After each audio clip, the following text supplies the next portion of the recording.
ಸನ್ಮಾನ ಮಾಡ್ತಕ್ಕಂಥ ಎಲ್ಲ ಗಣ್ಯರು ಬಂದವರು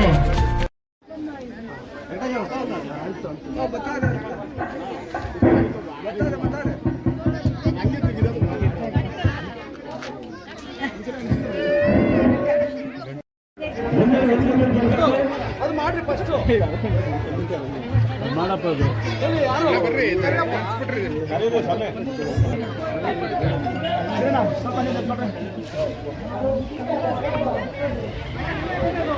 ಕಾಣಿಸಲ್ಲ ಇಲ್ಲಿಗೆ ಬೇಕಾಯ್ತು ಇಲ್ಲೇ ಇರ್ಬೇಕಾಯ್ತು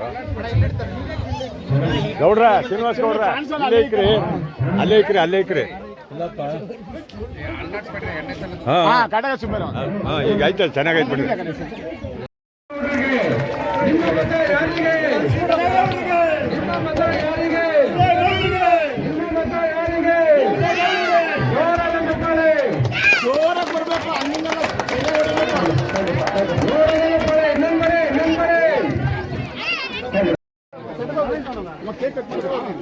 ಇಲ್ಲಿ ಒಂದು ಸಂತೋಷದ ವಾತಾವರಣ ಸೃಷ್ಟಿ ಮಾಡಿದ್ದಾರೆ ನಮ್ಮ ನಾಗಸಂದ್ರದ ಗ್ರಾಮಸ್ಥರು.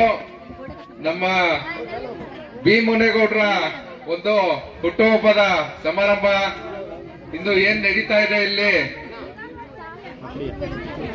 ಆಡಾಡ್ತಾವ್ರ.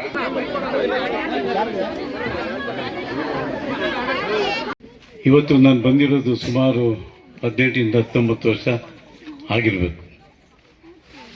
ಆದರೆ ಅವತ್ತು ನಾನು ಬಂದಿದ್ದ ದಿವಸ ಇವತ್ತಿನ ದಿವಸನೂ ನನಗೆ ಎಷ್ಟೋ ಜನ ಹೇಳ್ತಾರೆ, ಏಕೆ ಹೋಗ್ತೀಯ ದೊಡ್ಡಬಳ್ಳಾಪುರಕ್ಕೆ, ಏನಕ್ಕೆ ಹೋಗ್ತೀಯ ದೊಡ್ಡಬಳ್ಳಾಪುರ ಮೊದಲ ಥರ ಇಲ್ಲ ಅಂತ ಹೇಳ್ತಾರೆ.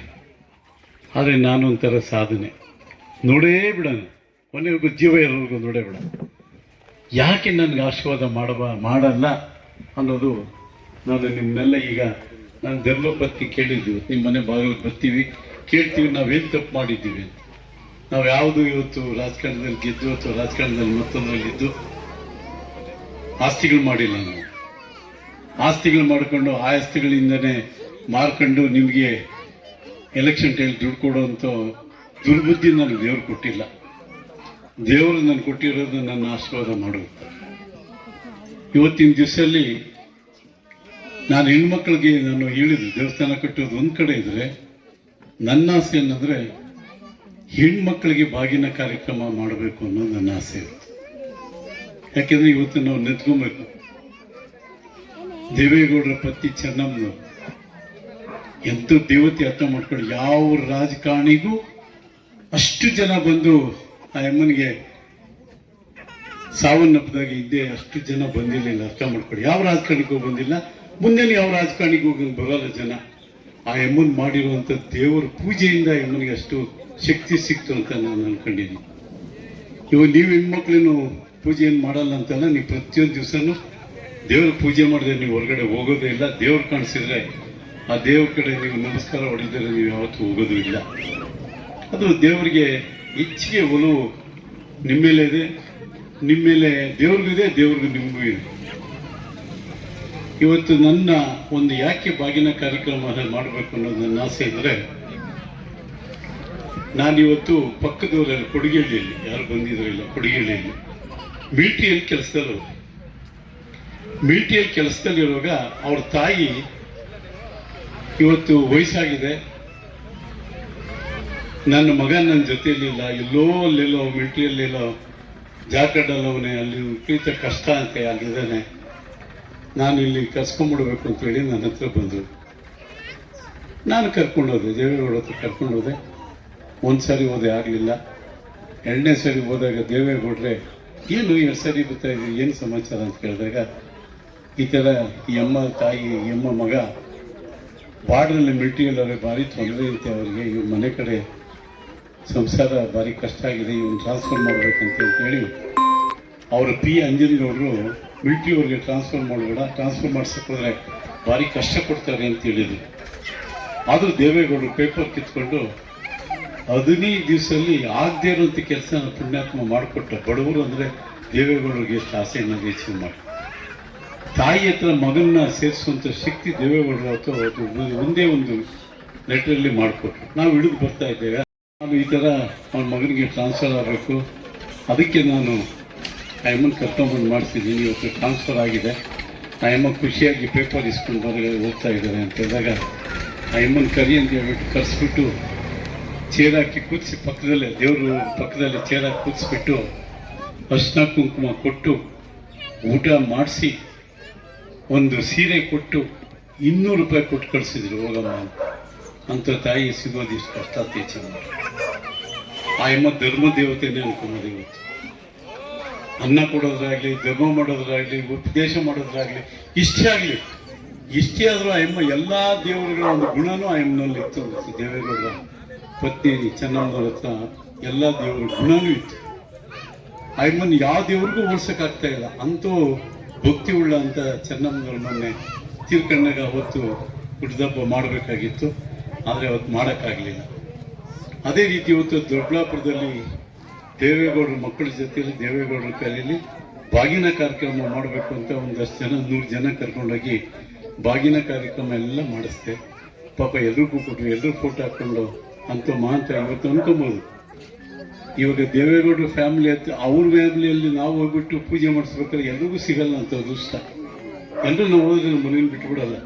ನಾವು ಕಾರ್ಯಕ್ರಮ ಮಾಡಿದಾಗ ಅದಕ್ಕೆ ಅದೃಷ್ಟ ಸಿಗ್ತದೆ ಅನ್ನೋದು ನನ್ನ ಉದ್ದೇಶ ಆಗಿ ಇವತ್ತು ಹೆಣ್ಮಕ್ಳಿಗೆಲ್ಲ ಅಷ್ಟೇ. ಒಂದು ಸಾರಿ ನಾನು ಲಾಸ್ಟ್ ಟೈಮ್ ಒಂದು ಸಾರಿ ಮಾಡಿದ್ದಾಗ ಒಂದು ಹೆಣ್ಮಗು ನನಗೆ ಫೋನ್ ಮಾಡಿದ್ದು, ಅಣ್ಣ ಏನಮ್ಮ ಅಂದೆ.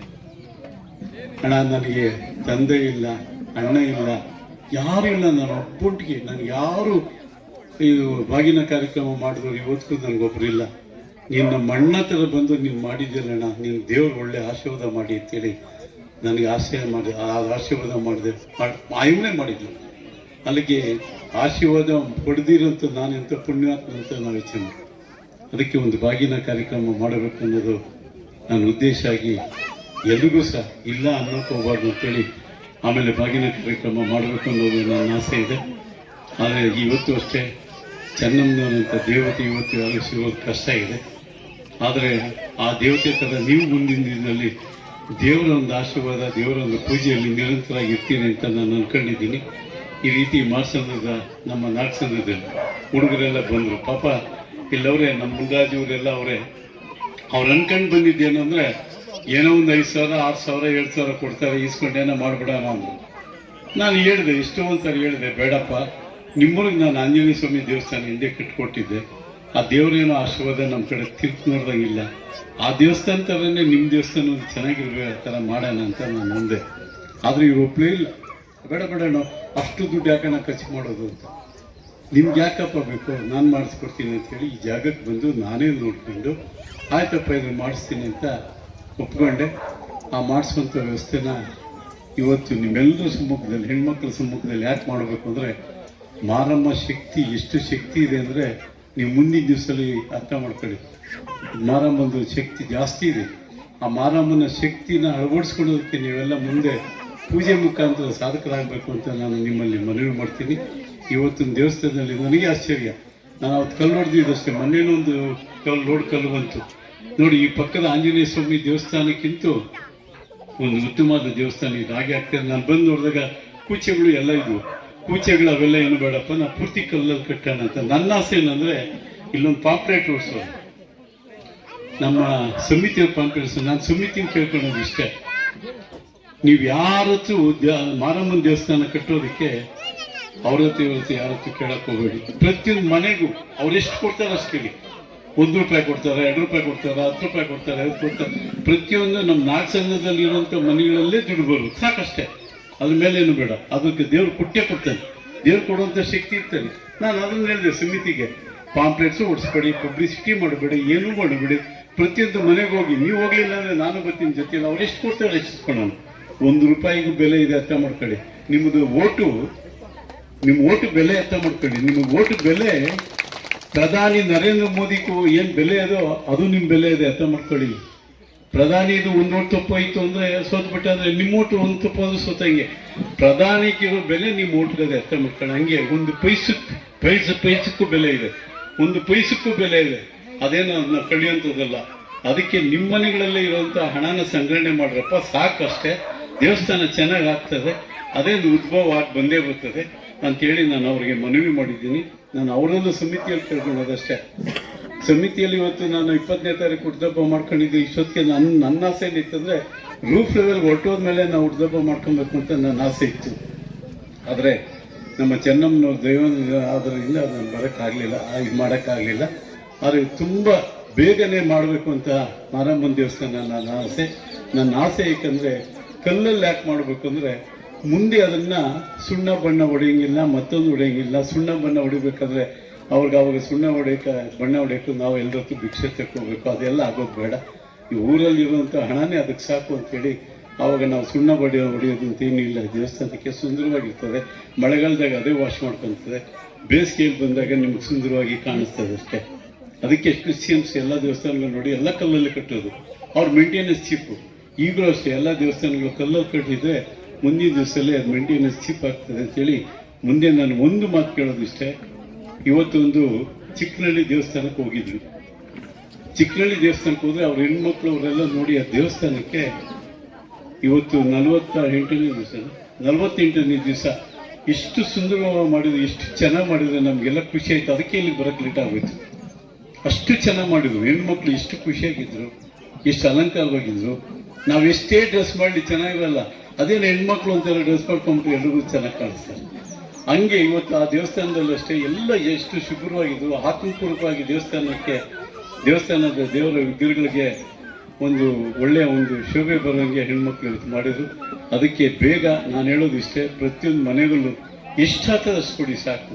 ಇಲ್ಲ ಅನ್ನಕೋಗ್ಬಿಡಿ, ಎಷ್ಟಾಗ್ತದಷ್ಟು ಕೊಡಿ. ನಿಮ್ಮ ಮನೆ ಆಗಬೇಕು, ನಿಮ್ಮೂರಲ್ಲಿ ಆಗಬೇಕು, ನಿಮ್ಮ ದೇವರಾಗಬೇಕು ಅಂತ ನನ್ನ ಆಸೆ. ಬೇರೆಯವ್ರ ದೇವ್ರು ಆಗಬಾರ್ದು.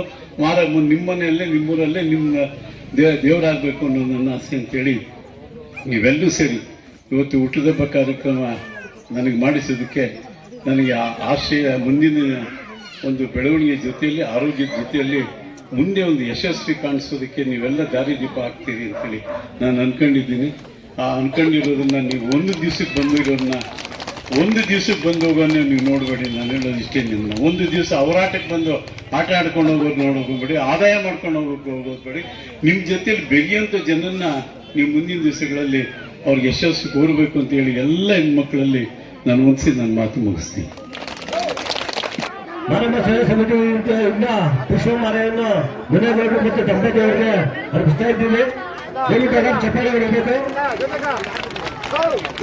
ಚಪ್ಪಾಳೆ ಹೊಡೆಯುವ ಮುಖಾಂತರ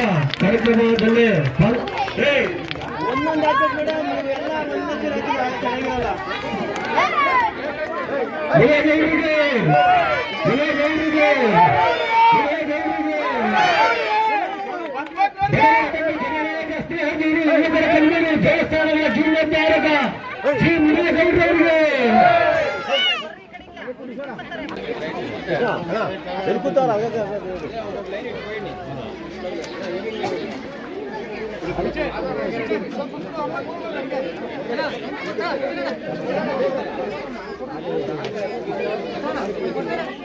ಕೃಷ್ಣ ನಮಸ್ಕಾರ.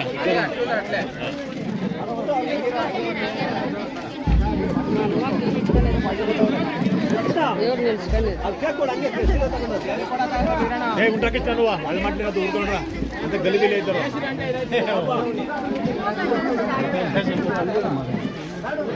ಅಣ್ಣ ಈ ಕಡೆ ಬರ್ರಿ ಹಂಗೆ.